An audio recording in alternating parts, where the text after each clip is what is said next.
when Kyle Pitts was coming out of Florida in the 2021 NFL draft, he was hyped up to be this can't miss generational tight end.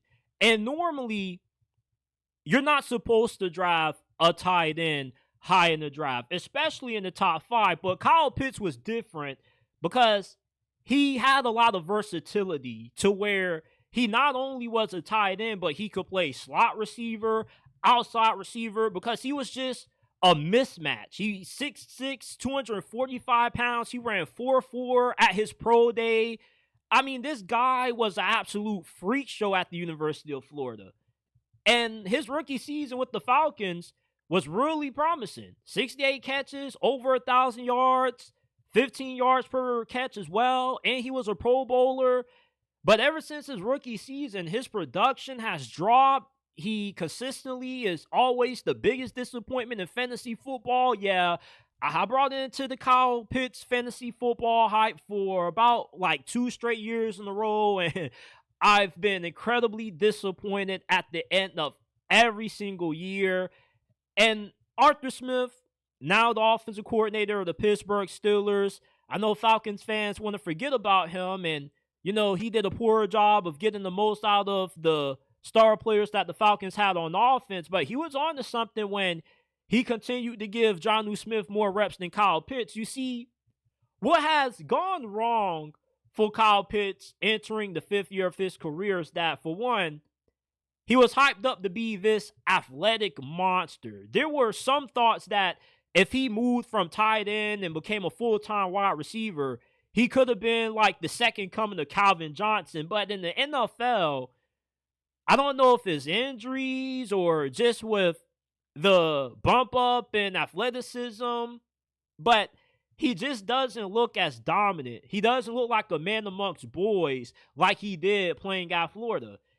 And also, his route running isn't that polished neither. And his lack of polished route running is why he doesn't have the ability to play more receiver, because he can't get off the line that well. He doesn't create a lot of separation. And it's one thing just to be big and run fast, but if you just aren't technically refined, it's just hard for you to live up to this hype of being this positionalist unicorn. You know, like Kyle Pitts at his best probably was Jimmy Graham on crack. But Jimmy Graham had the ability to just bully defenders around. That's what made him such a huge mismatch. But Kyle Pitts, what's missing in his game is the fact that he isn't as physical as what you need to be playing the tight end position. One of the big knocks on him coming out of Florida was that if you needed him to block in any form when it came to run blocking, chipping a defender, you were going to get pretty much nothing out of him.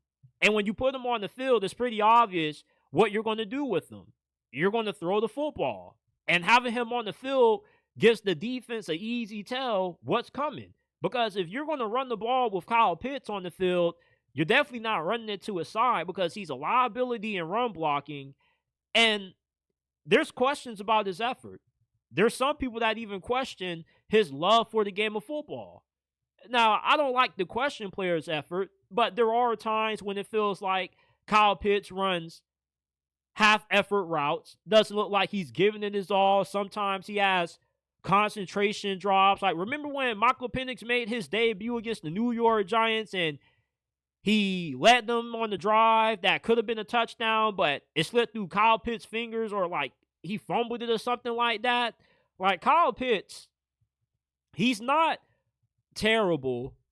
I consider him a bust just because he hasn't lived up to the hype, but he still is a serviceable tight end. He's like average to above average. But a huge issue with Kyle Pitts and a huge problem with these positionless players or these hybrid players that can play tight end, fullback, a little bit of receiver, is that when you spend so much time in practice during your development in college where you're splitting reps in practice between two positions, it takes away from meaningful practice time that you could be using to hone and really master your position. And same thing kind of goes for Isaiah Simmons. Now, although he plays on the defense side of the football, he still kind of fits the mold for what Kyle Pitts kind of was. Isaiah Simmons was supposed to be the same way. He was supposed to be this positionless unicorn that can play so many different positions. Remember, he played linebacker, edge rusher, safety, corner. Well, yeah, being a jack of all trades player sounds nice, but if you're good at a bunch of things but not great at a bunch of things, and you don't really get that development in practice, once you get to the NFL, you have a hard time adapting because you're not really good at anything. So it's like it's hard to really get into a scheme that can really maximize your talents when you know it's just hard for you to really find out what you truly do best. And that's what went wrong with Isaiah Simmons, and that's what's going wrong with Kyle Pitts.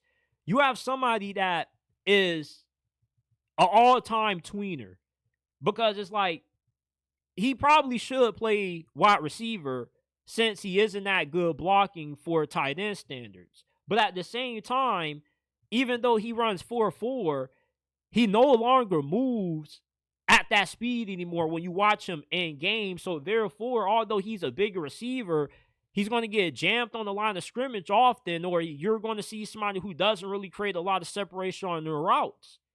So Kyle Pitts, he still can be a productive football player, but, you know, going into this season coming up, if he doesn't end up, you know, really breaking through, I don't think he ever is.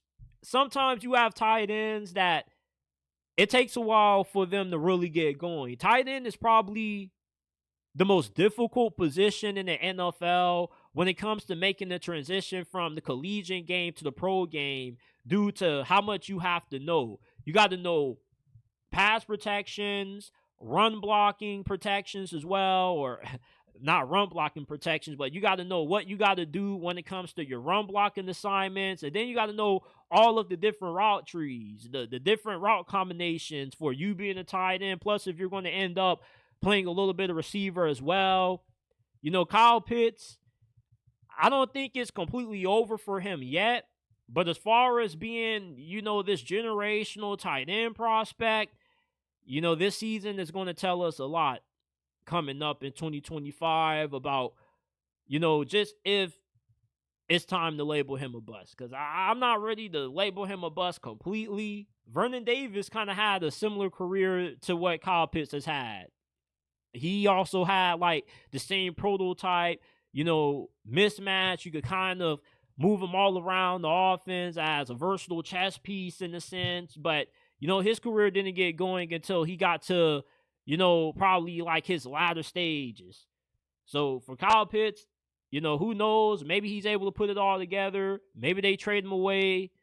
But he definitely had me believing that he was going to be an all-time great with how he played at Florida, how he tested during his pro day. Just don't see any of that translating up to this point in his career.